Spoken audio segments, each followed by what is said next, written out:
Hello, pumpkin lovers, and welcome to the first annual Pumpkin Fest. 31 days of non-stop pumpkin experiments. Join me as I consume 3 pumpkin products a day. Store-bought, homemade, family desserts, or hard liquor. We have it all. Only at Pumpkin Fest 2020. Alright, and welcome back to another Pumpkin Fest Quickie, day 11. And we want to make this quick, so today we're going to get on the road with some Veil Pumpkin Vodka. Now, I've never tried any kind of pumpkin vodka before. This is going to be my first time. But as far as I know, Veil's like the go-to brand when it comes to funky flavored vodkas. I actually have a gingerbread one from them that I'm saving for later this year. As you can see, this is open because this is my 4th time recording this because, as we've said before, Pumpkin Fest is an endurance test. Now let's give this a nice pour. Pours like regular vodka. And just like I was saying earlier, this all month, it's got that smell of that creamy vodka. Pumpkin products seem to go two ways. Either go, the creamy vodka where it's more artificial, where it can cater to non-pumpkin fans and pumpkin fans, or it's got the real pumpkin flavor that tends to be intense for two people or not intense enough for real pumpkin lovers. This is creamy.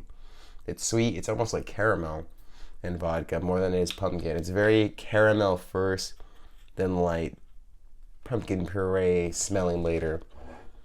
But it's vodka first. Here we go.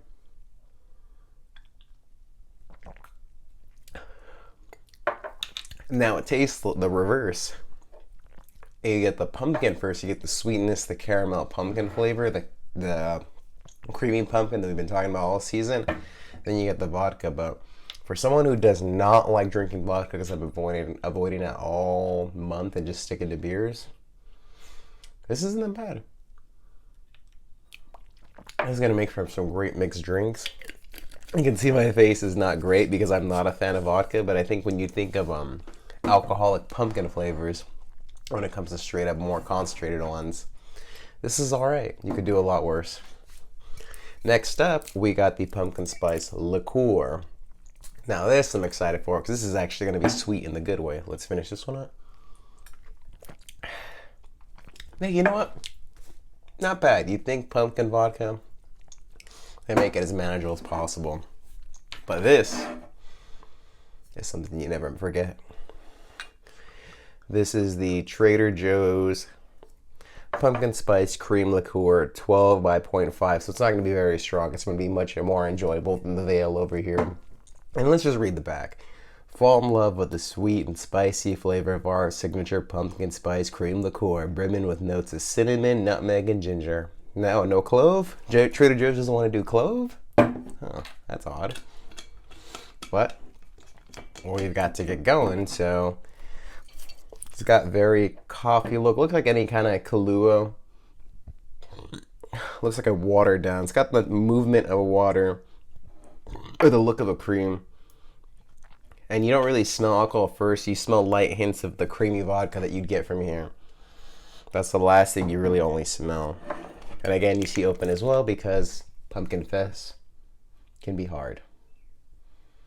And you smell more of the spices when you smell it through the top of the rim. Right here, it's just kind of alcohol and creamy pumpkin. You get more cinnamon and nutmeg in this. Wow, I cannot wait. We are going to make some. These might not be so great on their own, but we're going to make some great things later on this month. But let's get the show on the road.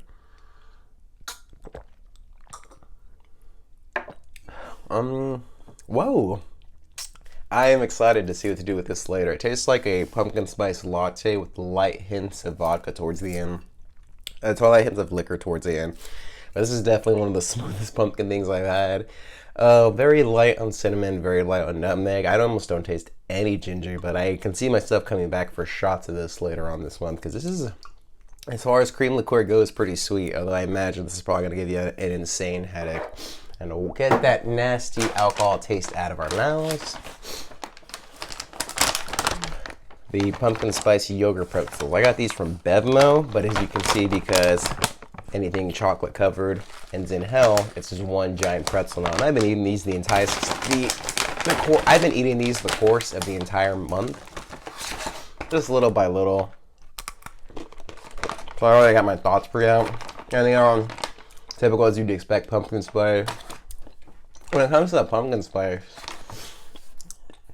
it's almost very minimal. It's more just cinnamon, nutmeg front up, and then you just get the sweetness of the yogurt after. The pretzel itself are a little too thick for me. The ratio to pretzel and thickness is could use a little more.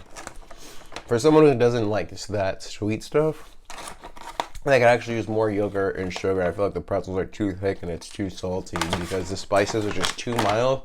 You get more pretzel first. I mean, in some of the bites, because it melted, you do get a good amount of yogurt because it's kind of moved over on more pretzels than others, but so now that's a good bite. It's a good yogurt to pretzel ratio. But honest, the pretzel can become too much. But as far as flavor on its own, it tastes just a good pretzel. And when you include the fact that it's pumpkin spice, I say it's an alright pumpkin spice pretzel. The pumpkin spice is minimal. I mean, honestly, I feel like this is more just a snack for just somebody who likes yogurt covered pretzels. But if you happen to like pumpkin spice, then this will be right up your alley as well. But yeah, 3 separate pumpkin items. If you need to get pumpkin drunk, this will do it for you. If you like to enjoy your pumpkin alcohol, this or any beer will do it for you. And if you want some good pumpkin spice pretzels, join me for tomorrow. I'll see you guys then. Pumpkin spice day 12 out.